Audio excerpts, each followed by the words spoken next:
Radhe Radhe, hello everyone. Let's begin with a new episode. Danish Oberoi की जान अब मेरे हाथों में।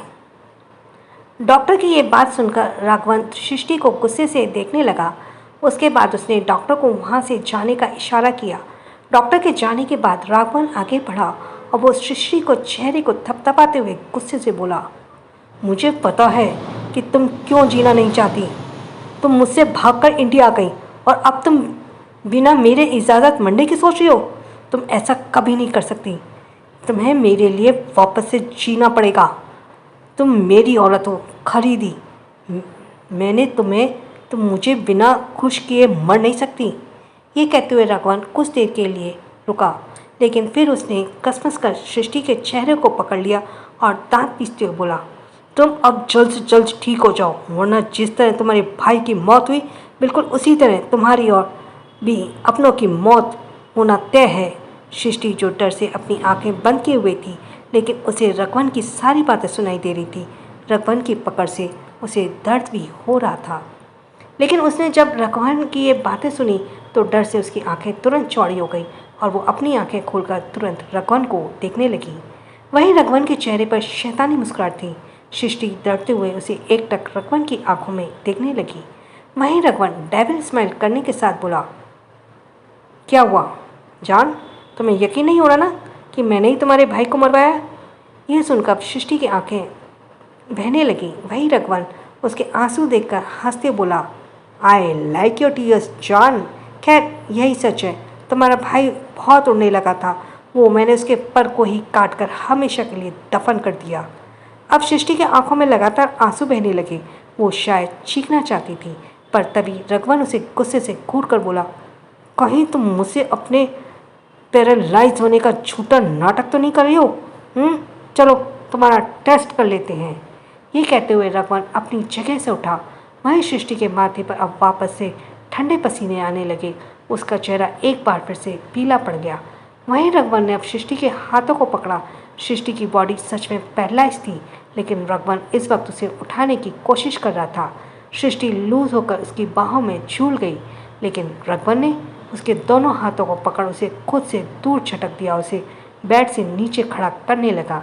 सृष्टि के पैर में कोई भी मूवमेंट नहीं हो रही थी। उसकी बॉडी लटकती जा रही थी, लेकिन रघवन ने कोई फर्क नहीं पड़ा। वो सृष्टि को जबरदस्ती खड़ी करने की कोशिश करते हुए बोला, मुझे ऐसा फील हो रहा है कि तुम पैरालाइज नहीं हो, तुम इसमें भी जानबूझकर नाटक कर रही हो।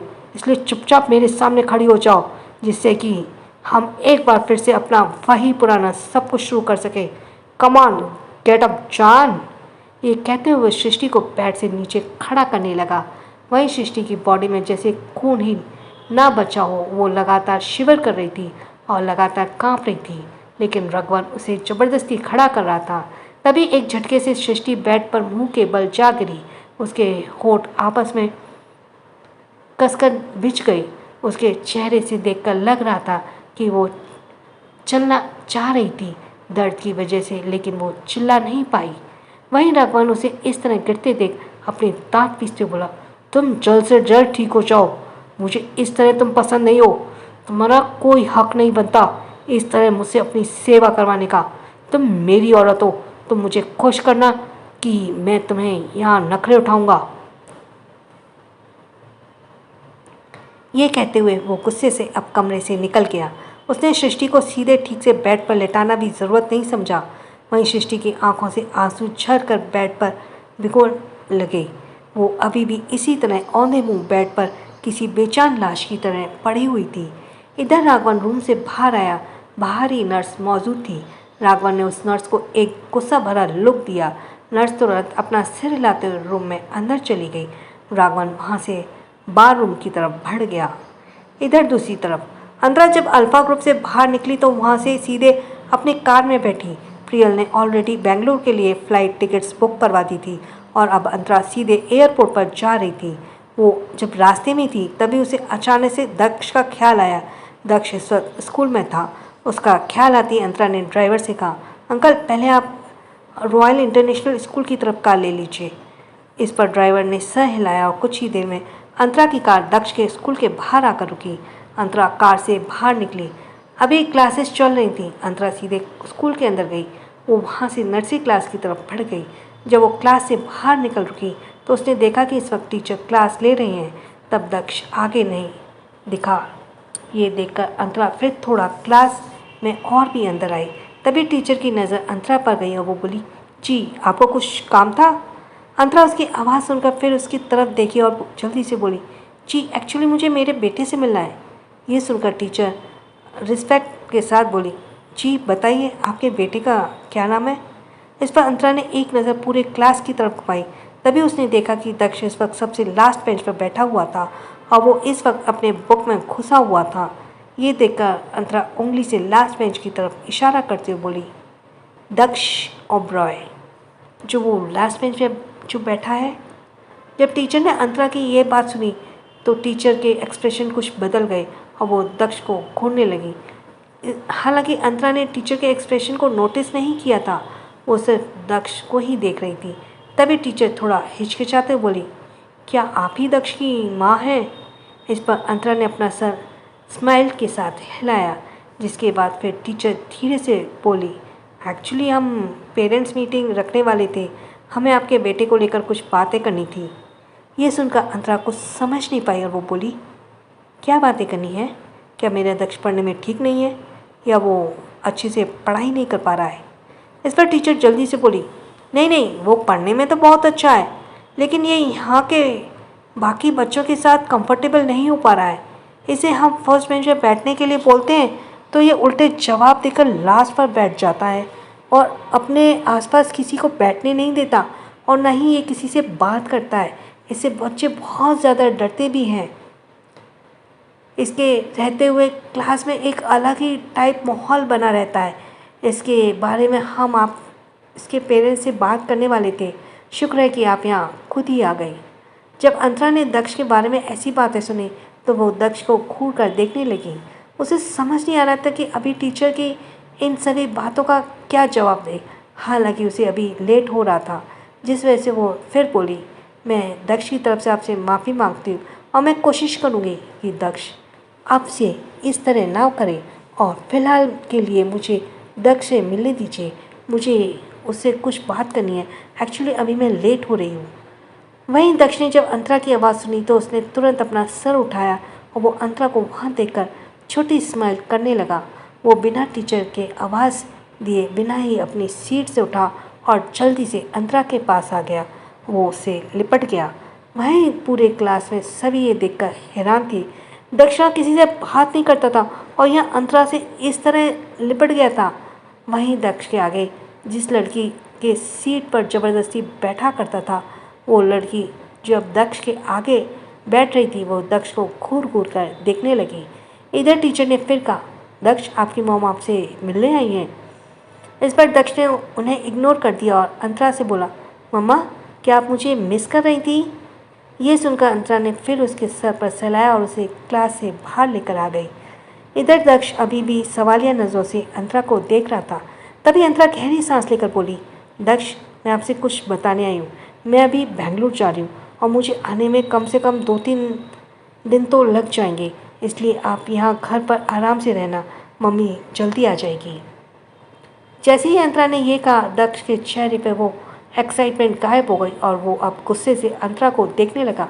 अंतरा जानती थी कि वो उसे इतनी आसानी से तो नहीं जाने देगा, जिस वजह से वो उसे समझाते हुए बोली, दक्ष प्लीज़ मेरी बात समझने की कोशिश करो। मम्मा आपसे रिक्वेस्ट कर रही है बच्चा, मम्मा को जाना बहुत ज़रूरी है। मम्मा प्रॉमिस करती है कि वो एक रात से ज़्यादा वहाँ नहीं रोएगी और जल्दी आपके पास वापस आ जाएगी। ये सुनकर दक्ष गुस्से से बोला, अगर आप जा रही हैं तो आप मुझे भी लेकर जाइए। ये सुनकर अंतरा बोली, ये पॉसिबल नहीं है क्योंकि वहाँ मैं पिकनिक पर नहीं जा रही हूँ, मैं वहाँ इम्पोर्टेंट काम से जा रही हूँ। वहाँ मैं अपना थोड़ा भी ध्यान नहीं रख पाऊँगी, इसलिए प्लीज़ वहाँ मैं आपका थोड़ा भी ध्यान नहीं रख पाऊँगी, इसलिए प्लीज़ दक्ष अभी मेरी बात समझे और कोशिश करो। इस पर दक्ष आपको अपने गुस्से से बोला, ओके फाइन मम्मा जाइए आप, लेकिन एक रात से ज़्यादा आप वहाँ नहीं रहेंगे वरना मैं आपके पास बिना किसी से बताए आ जाऊँगा। उसकी ये बात सुनकर अंतरा तुरंत नाम में सर हिलाकर बोली, नहीं दक्ष आप प्लीज़ घर में बिना बताए तो कहीं मत जाइएगा और मैं प्रॉमिस करती हूँ एक रात से ज़्यादा नहीं रुकूंगी। मैं जल्दी वापस आ जाऊंगी। इस पर दक्ष ने फिर कुछ नहीं कहा और अंतरा प्यार से उसके माथे पर किस करके उसे बाय कर वहाँ से निकल गई। वहीं दक्ष अंतरा को चाहते हुए बस घूर रहा था। इधर अंतरा कुछ ही देर में एयरपोर्ट पहुँच गई और वह अपने प्लेन में सीधे बेंगलुरु के लिए निकल गई। वहीं दूसरी तरफ बेंगलोर में राघवन इस वक्त अपने घर इस बार रूम में अपने बाहर रूम में था और वो वापस ड्रिंक कर रहा था। उसकी आंखें नशे में डूबी हुई थी। तभी उसका असिस्टेंट आया और अपना सर झुकाते बोला, बॉस, मिस श्री का एक्सीडेंट कैसे हुआ? इसके बारे में हमें पता चल गया है। ये सुनकर राघवन असिस्टेंट को घूरने लगा और फिर अपनी ठंडी आवाज़ में बोला, बताओ किसने किया? इस पर असिस्टेंट थोड़ा हिचकिचाते हुए बोला, बॉस, वो तभी राघवन गुस्से से शराब की बोतल तोड़ते हुए बोला, क्या तुम्हारे मुंह में जबान नहीं है या चाहते हो कि मैं इसी कांच से तुम्हारी जबान खींच लूँ? ये सुनकर असिस्टेंट बहुत ज़्यादा घबरा गया और वो तुरंत बोला, बॉस, वो कोई और नहीं बल्कि दानिश ओबराय की बीवी ने किया है। ये आवाज़ जब उसके कान में गई तो राघवन कुछ सेकंड के लिए चुपचाप उसे सुनता रहा। तभी असिस्टेंट आगे बोला, एक्चुअली मिस सृष्टि जब लॉस एंजलिस से भागकर इंडिया आई थी तब उसके लगभग 1 साल बाद उनका एक्सीडेंट हुआ था और वो एक्सीडेंट करने वाली दानिश ओबराय की बीवी अंतरा भारद्वाज थी। लेकिन उसके बाद अंतरा भारद्वाज ने ही उनका इलाज करवाया था और उन्होंने ही हॉस्पिटल में एडमिट करवाया था और अभी भी वो इनका इलाज ही करवा रही थी। तभी राघवन जोर जोर से हंसने लगा। उसकी डरावनी हंसी सुनकर असिस्टेंट को कुछ समझ नहीं आया और वो अपना मुंह चुप कर लिया। वहीं राघवन हंसते बोला, ये मेरी जन्मों के दुश्मन की जान निकली, जिनकी जान अब मैं हाथों से लूँगा, जिसकी जान अब मैं हाथों से लूँगा। फिर से रिपीट कर रही हूँ। वह बोला हंसते हुए, ये मेरे जन्मों के दुश्मन की जान निकली, यानी कि दानिश की जान नहीं थी, जिसकी जान अब मैं अपने हाथों से लूँगा। इस पर असिस्टेंट धीरे से बोला, बॉस, और हमें ये भी पता चला है कि अनंतर भारद्वाज तक ये न्यूज़ पता चल चुकी है और वो आज ही बेंगलुरु के लिए भी निकल गई हैं। इस पर राघवन के चेहरे पे और भी गहरी मुस्कुराहट आ गई और वो बोला, वो लड़की यहाँ अपने मौत के करीब आ रही है, पर क्या उसके साथ वो दानिश ओबराय भी आ रहा है? इस पर असिस्टेंट बोला, नहीं बॉस, जहाँ तक न्यूज़ मिली है दानिश ओबराय उनके साथ नहीं आ रहे हैं, वो अकेले ही आ रही है। ये सुनकर राघवन के चेहरे के एक्सप्रेशन अब गहरे हो गए। वहीं दूसरी तरफ शाम का वक्त हो चला था और अंतरा अब वहाँ पहुँच चुकी थी जहाँ पहले अपने अपार्टमेंट में क्रिया के साथ रहा करती थी। सॉरी, लेट कर दिया। वेल, आज एक ही चैप्टर आएगा and happy new year advance में सभी को। सो ये एपिसोड यहीं फिनिश हुआ। Let's go for the next episode.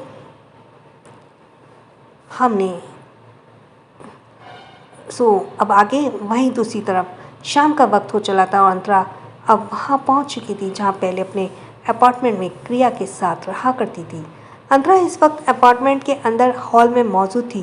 वो एकटक हॉल के चारों तरफ देख रही थी। उसके जहन में क्रिया के साथ बिताई गई पुरानी यादें ताज़ा हो रही थी। अचानक से उसकी आंखों में वापस आंसू भर आए। वो क्रिया को इस वक्त बहुत मिस करने लगी थी। वहाँ चारों तरफ देखते हुए खुद से बोली, पता नहीं ये सब क्या हो गया। एक वक्त था जब मैं और प्रिया यहाँ रहा करते थे। हम सब एक फैमिली की तरह थे और आज इस घर में सिर्फ अकेली मैं बची हूँ। ये घर अब मुझे काटने को दौड़ रहा है। प्रिया के बिना यह घर वीरान बन चुका है। ये कहते हुए अंतरा ने अपने आंसू साफ किए और फिर वो अपने रूम में गई। कुछ देर के बाद वो फ्रेश होकर बाहर आई। इस वक्त वो अपने फ़ोन पर किसी से कॉल डायल कर रही थी कि तभी उधर से किसी ने कॉल पिक किया और अंतरा इधर से अपने पर्स को लेकर जल्दबाजी से बाहर निकलते बोली, डॉक्टर, मैं हॉस्पिटल आ रही हूँ।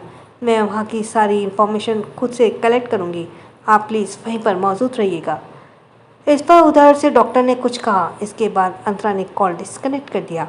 वो फिर अपार्टमेंट से बाहर सीधे हॉस्पिटल के लिए निकल गई क्योंकि उसे जल्दी से जल्द सृष्टि का पता लगाना था और यहाँ एक भी सेकंड आराम नहीं कर सकती थी। और तो और उसे दक्ष के दिए हुए प्रॉमिस को भी पूरा करना था। कल सुबह वापस दिल्ली पहुंचकर इस वजह से अंतरा एक भी पल आराम से तो दूर कुछ खाने पीने के बारे में भी नहीं सोच रही थी। वो सीधे ऊपर से हॉस्पिटल के लिए निकल गई। कुछ ही देर में ऊपर सीढ़ी हॉस्पिटल के बाहर आकर रुकी। अंतरा ऊपर से बाहर निकलकर सीधे हॉस्पिटल के अंदर गई। इस वक्त वहाँ काफ़ी चहल पहल थी। अंतरा अंदर सीधे वहाँ गई जहाँ पर सृष्टि एडमिट थी। जब वो वहाँ पहुँची तो उसने देखा ऑलरेडी वहाँ डॉक्टर्स और नर्स मौजूद थे। डॉक्टर्स को देखकर अंतरा जल्दबाजी में उनके पास आई और बोली, डॉक्टर्स अब मुझे साफ साफ बताइए कि आखिर यहाँ हुआ क्या था। डॉक्टर ने जब अंतरा को देखा तो वो फिर उससे बोले, मिस भारद्वाज, मैं आपकी सभी बातें क्लियर वे में बता दूंगा कि आखिर एग्जैक्टली था यहाँ कुछ वक्त पहले हुआ क्या था। ये कहकर डॉक्टर अंतरा की सारी बातें बताने लगते हैं कि आखिर किस तरह कोई इंसान जो कि राघवन था वो हॉस्पिटल में आया, उसे उन सभी के ऊपर गन पॉइंट किया था और सृष्टि को ज़बरदस्ती वहाँ से लेकर चला गया। अंतरा ने जब ये सुना तो वो गुस्से से बोली, मुझे यहाँ की सीसीटीवी फुटेज चेक करवाइए। मैं उस इंसान की शक्ल देखना चाहती हूँ, जिसके बाद मैं पुलिस कंप्लेंट करूँगी, क्योंकि आप लोगों ने जिस तरह इसके बारे में बताया है वो बहुत खतरनाक मालूम पड़ता है। वो सृष्टि के साथ कुछ भी कर सकता है और मैं सृष्टि को उस इंसान के पास ज़्यादा वक्त तक नहीं छोड़ सकती। इस पर डॉक्टर ने तुरंत सर हिलाया और कहा, जी हाँ, हमने सीसीटीवी फुटेज ऑलरेडी निकलवा रखी है, आप चलकर एक बार देख लीजिए। हालांकि वो जो इंसान था उसे हमने आज से पहले इंडिया में कहीं नहीं देखा। हमने ऑलरेडी अपने सोर्स से पता लगवाया था, लेकिन वो मुझे कहीं नहीं दिखा। ये शायद कोई अननोन पर्सन था। अननोन पर्सन सुनकर अंतरा कुछ समझ नहीं पाई और वो फिर डॉक्टर के कमरे में गई। डॉक्टर के केबिन में ऑलरेडी लैपटॉप में सीसीटीवी फुटेज चल रही थी। अंतरा फुटेज को ध्यान से देखने लगी। उसने देखा कि बहुत सारे गार्ड्स अंदर आए और उन गार्ड्स के बीच एक काले कपड़े में इंसान भी था। उस इंसान की अभी अंतरा को पीठ दिख रही थी। अंतरा ने डॉक्टर से कहा, प्लीज़ इसे जूम करिए, जिस पर डॉक्टर ने उस इंसान के बैग की तरफ जूम किया। अंतरा गौर से उस इंसान की बैग को देखने लगी। उस इंसान के पीछे से देखकर उसे कुछ जाना पहचाना सा इंसान लगने लगा और वो खुद से बोली, ये मुझे इतना सिमिलर क्यों लग रहा है। ये कहते हुए फिर अंतरा ने अंदर के फुटेज देखी।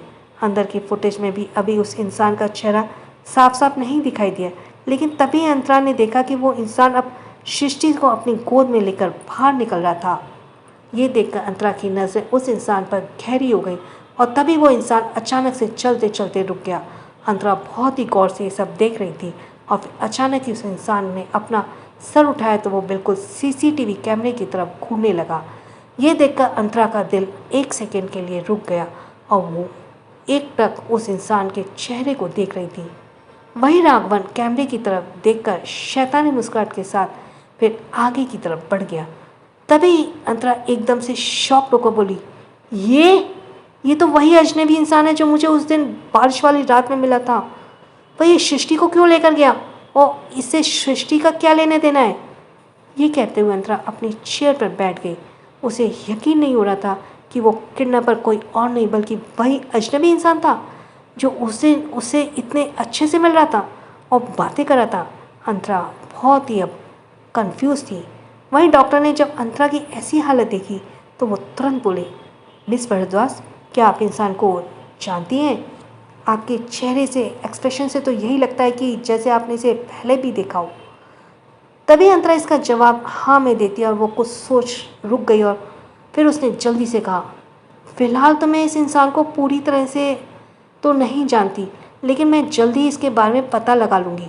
अगर कोई भी इन्फॉर्मेशन मिले तो प्लीज़ मुझे इन्फॉर्म कर दीजिएगा। यह कहकर अंतरा हॉस्पिटल से बाहर निकल गई। बाहर ठंडी हवाएं चल रही थी, बिजली कड़क रही थी, लेकिन अंतरा के दिमाग में इस वक्त सिर्फ उस अजनबी इंसान का ख्याल चल रहा था। उस अजनबी इंसान को देखकर उसे पहले भी ऐसा ही लग रहा था जैसे उसने उसे कहीं देखा था, लेकिन अभी उसे कुछ समझ नहीं आ रहा था। लेकिन तभी उसके दिमाग में सृष्टि का ख्याल आया और सृष्टि का ख्याल आते ही उसे कुछ समझ आया और वो हैरानी से खुद से बोली, जहाँ तक मुझे वैभव और प्रिया ने बताया था, नाज के डैड कौन है ये अभी कुछ अता पता नहीं है। और सृष्टि का भी पास में कोई बॉयफ्रेंड या कोई फियांसी लवर था सृष्टि लॉस एंजलिस में रहा करती थी, जहाँ उसका कोई बॉयफ्रेंड था या फ्रेंड भी नहीं था। तो कहीं ये अजनबी इंसान ही तो सृष्टि का लवर या बॉयफ्रेंड तो नहीं है, और कहीं यही तो नाज का डैड नहीं है। ये सोचते ही अब अंतरा ने के दिमाग में नाज का चेहरा आया। नाज की सिल्वर लाइनिंग काफ़ी शार्प थी और उसके चेहरे के फीचर्स याद आते ही अंतरा की आंखों में उस अजनबी इंसान का उस रात का चेहरा याद आने लगा। वो सब याद करती अब अंतरा पूरी तरह शॉक्ड हो गई। उसे समझ में आ गया कि आखिर से क्यों वो अजनबी इंसान इतना ज़्यादा सिमिलर लग रहा था। उसे ऐसा लग रहा था जैसे उस चेहरे के इंसान को उसने किसी के चेहरे से मिक्स्ड देखा था। ये सब याद करते ही अंतरा ने अपने सर पर हाथ रख लिया और वो हैरानी से बोली, नाज तो कहीं ना कहीं उस अजनबी इंसान की तरह लगती थी, तो कहीं नाज ही तो उस अजनबी इंसान की बेटी नहीं है। ये सोचते हुए अंतरा बहुत ही ज़्यादा उलझ गई थी और अभी वो खुद में सोच रही थी कि तभी एक टैक्सी वाला उसके सामने आकर रुका। टैक्सी वाले को देखकर फिर अंतरा चुप टैक्सी के अंदर बैठ गई और गहरी सांस लेने लगी। उसके दिमाग में बहुत सारी उलझनें चल रही थी। वो गहरी सांस लेकर खुद से बोली, हे भगवान, अब मैं ये सारी बातें किससे आखिर पूछूं। वैभव और क्रिया भी अब इस दुनिया में नहीं रही जिससे मैं नाज के डैड की सच्चाई जान सकूं, और सृष्टि भी इस हालत में नहीं है कि वो मुझे अपने बारे में कुछ बता सके। वो तो बेचारी पैरालाइज्ड है, और तो और वो अभी मेरे पास भी नहीं है। पता नहीं सृष्टि इस वक्त कहाँ होगी, वो इंसान उसे कहाँ लेकर गया होगा। यही सब सोचते हुए कुछ ही देर में उसकी टैक्सी वाले ने उसे उसके अपार्टमेंट में छोड़ दिया। अंतरा अब अपने में खोई हुई अपार्टमेंट में अंदर आ गई। वो जब मेन डोर के पास पहुंची तो अचानक ही उसकी आंखें बड़ी हो गई और वो हैरानी से अपने अनलॉक डोर को देखने लगी। जहाँ तक उसे पता था कि चाबी उसके पास ही थी और अब वो क्रिया के अलावा और कोई भी उसके घर में नहीं घुस सकता था। ये सब सोचते हुए अंतरा के पैर हाथ हल्के ठंडे पड़ गए। वो धीरे से अपार्टमेंट के अंदर एंटर हुई तो उसके नाक में खून की खुशबू जाने लगी। ये सब देखकर वो समझ गई नहीं पाई और वो अब हिम्मत करके लिविंग रूम के एरिया की तरफ बढ़ी। वो जब लिविंग एरिया में आई तो उसकी नज़र किचन में गई। उसका ओपन किचन था और वहाँ मौजूद शख्स को देखकर अंतरा की आंखें हैरानी से बड़ी हो गई और वो एकदम से बोली, दानिश, आप यहाँ? इस वक्त दानिश किचन में कुकिंग कर रहा था। उसकी बॉडी पर सिर्फ एक ब्लैक स्वेट पैंट, बाकी वो शर्टलेस था।